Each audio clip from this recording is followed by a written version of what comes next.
Alô, amigos e amigas, boa tarde. Estamos começando neste momento aqui pela TV Nova Nordeste o programa Pedro Paulo na TV. O programa de hoje nós vamos entrevistar o professor Paulo Botelho, ele que é o historiador, professor de História e Educação Básica da rede privada de ensino, especialista em decência do ensino superior, né? E uma das pessoas preocupadas com o patrimônio histórico de Olinda. Apesar de Olinda ser considerada, né, um patrimônio histórico da humanidade, a gente costuma ver nas ruas e ladeiras olindenses muito buraco, abandono, casarios extraordinários, completamente abandonados, né? E a gente fica perguntando, mas patrimônio cultural da humanidade entregue às próprias traças desse jeito, para que serve isso, né? Ou para que deveria servir, né? Professor, boa tarde, prazer e uma honra tê-lo aqui no nosso programa. Boa tarde, Pedro.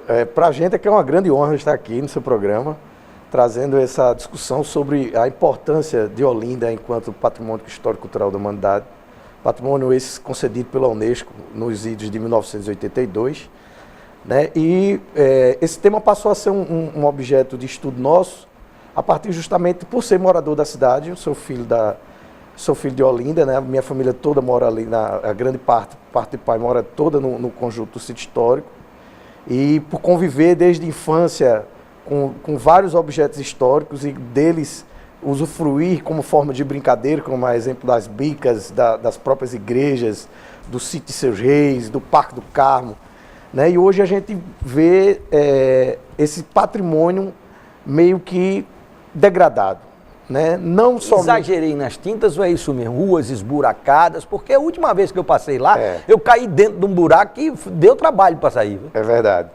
Né? Então, essa questão do patrimônio, ela envolve não só apenas essa questão, né, urbanística, né? Ela trata também de uma condição do próprio patrimônio material. Então, a Olinda, ela tem sentido essa carência da valorização, não só do patrimônio material, como também no imaterial, por N gestões que se passaram nessa prefeitura, né?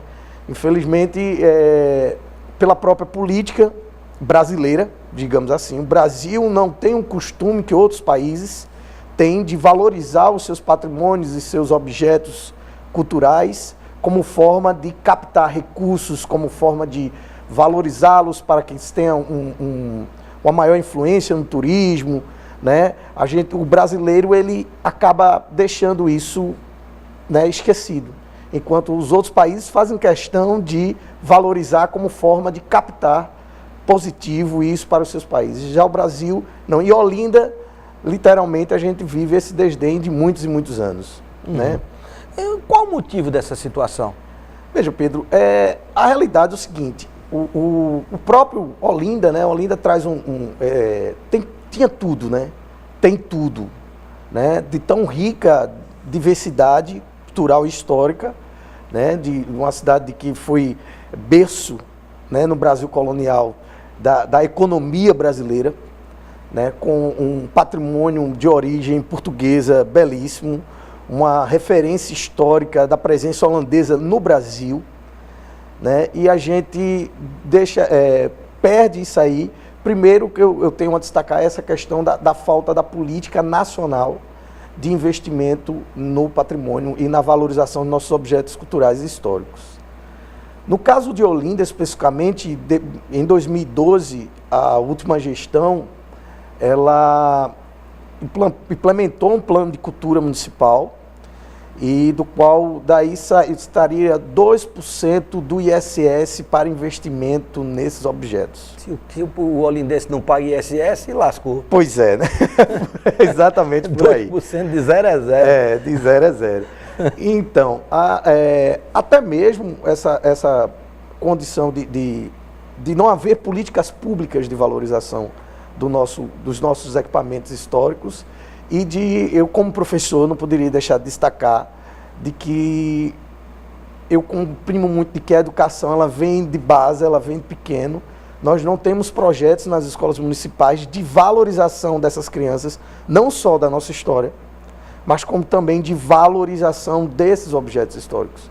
Nós temos um problema que é bastante característico do Brasil, Pernambuco, e como também do nosso município, desse grande problema de pichações. Então, muitos dos nossos monumentos, eles estão pichados, eles sem são falar nisso também, degradados. Né? Na questão da educacional. E aí eu penso de que se tivéssemos um plano de ação, de uma valorização com as crianças do município, já na rede, inserindo na rede municipal, ficaria muito mais fácil de que a gente pudesse tentar renovar isso. E né? Não existe potencializar. Hoje. E não existe hoje. Não. Você falou da questão das ruas esburacadas. Veja, hoje esse crescimento da demanda do sistema de transporte, nesse caos de transporte aquela que a ladeira da vive, misericórdia é só pela misericórdia mesmo. Pela misericórdia. Nem a ladeira da misericórdia. Se você passar pelo sítio histórico todos os dias, no horário normal, nessa época de férias mais nem tanto, mas no horário normal, nós vemos um grande fluxo de carros que vêm ali por trás, sobem ali pela Praça Dantas Barreto, e para não pegar aquele congestionamento da Rua do Sol até o Varadouro, eles cortam todos por dentro do sítio histórico e desembocam ali na ladeira da 15 de novembro, chegando já no Varadouro, como uma forma. Então hoje a gente passa a ter, em algumas vezes, congestionamento dentro do sítio histórico por conta de uma falta de um planejamento até mesmo de mobilidade. Agora, sabe, professor, eu acho isso errado, é claro que é errado, né? Mas se existe a conscientização da gestão, por exemplo, de preservação, você minimiza os efeitos disso. Eu vou dar um exemplo. Eu tô morando lá em Petrópolis, né? Lá é o berço onde morou a família imperial, Dom Pedro, a princesa Isabel, aquele negócio todo. E o centro da cidade, onde antigamente passavam aquelas carruagens, né? Aquelas conduzindo a família real, a corte portuguesa que morava lá, né? Hoje passa ônibus, passa carro pesado, caminhão, com tralha em cima, uma coisa que chega a dar um choque, assim, né? E eu fiquei, e também lá é patrimônio... uma das... material. Cultural da humanidade. Né? Mas você não vê a cidade esburacada, você não vê a cidade destruída, você vê a presença do poder público. Né? Em cima, estragou aqui, de madrugada os caras consertam, no dia seguinte tá bom de novo. Né? Apesar desse absurdo que é de você permitir passar ônibus, carro pesado nas ruas históricas. Isso. Né? E que, aliás, Olinda também é assim. Também é assim. Os carros estão passando lá, não tem uma proibição de passar caminhão. Ônibus até parece que tem, né? Mas até bem pouco tempo passava ônibus ali por cima. Esse seu descontentamento, essa sua angústia com relação a esse transporte e a questão do degradação do patrimônio, ele, inclusive, alguns anos atrás, Olinda correu o risco de perder o título. Pois é. Né? O Ministério Público, através da Belize Câmara, a representante do Ministério Público aqui na cidade, ela, dentro de uma discussão sobre as contas que foram emitidas, 4 contas do Tribunal de Contas do Estado, implementou com ação para que se investigasse isso, pela própria a falta do acompanhamento do poder público a essa questão do nosso patrimônio como um todo, né? Obviamente de que a gestão atual, porque a gente sabe que a última gestão realmente foi um caos em todos os âmbitos, acho que, né? Mas as outras gestões, quando eu falei, deu a referência do ano 2012, a tentativa da implantação do Plano Municipal de Cultura, que envolvia essa discussão, Olinda estava dentro de uma das cidades que mais faziam a política de tentar, né, dialogar e tentar acompanhar essa valorização dos patrimônios. Segundo o Frederico, que é do IFAM, nós temos 14, porque assim, a partir também do governo federal, nós temos os Pactos das Cidades Históricas, né, o Programa de Aceleração do Crescimento das Cidades Históricas. E dentro dessa verba, tínhamos 14 projetos que tinham a valorizar e reconstruir e readequar a essa realidade de valorização.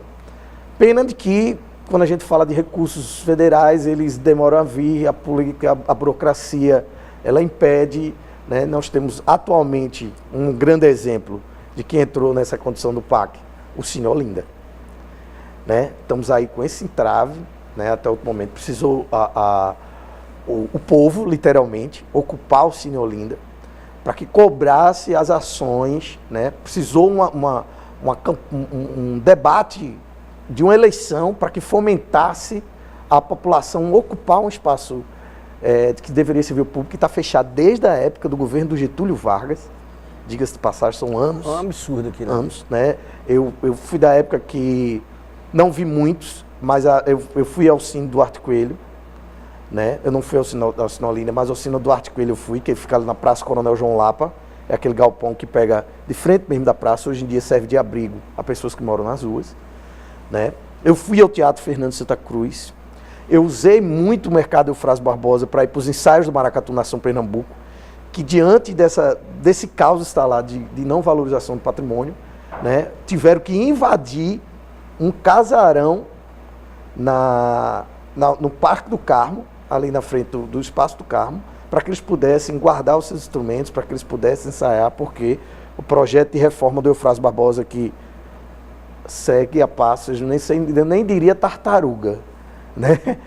Mas de que eles precisaram invadir ali. Então, você tem até essa questão do patrimônio imaterial, da valorização dos grupos culturais, de precisar invadir para que se garanta isso. Então, o Cine Olinda, ele teve esse grande problema, essa grande tristeza do povo ter que invadir pela própria ineficiência do poder público. Agora, que realmente, se a gente feito disso, uma cidade tão rica em termos de diversidade cultural, mas tão pobre de vontade política de transformar essa grande riqueza em retorno turístico para a cidade.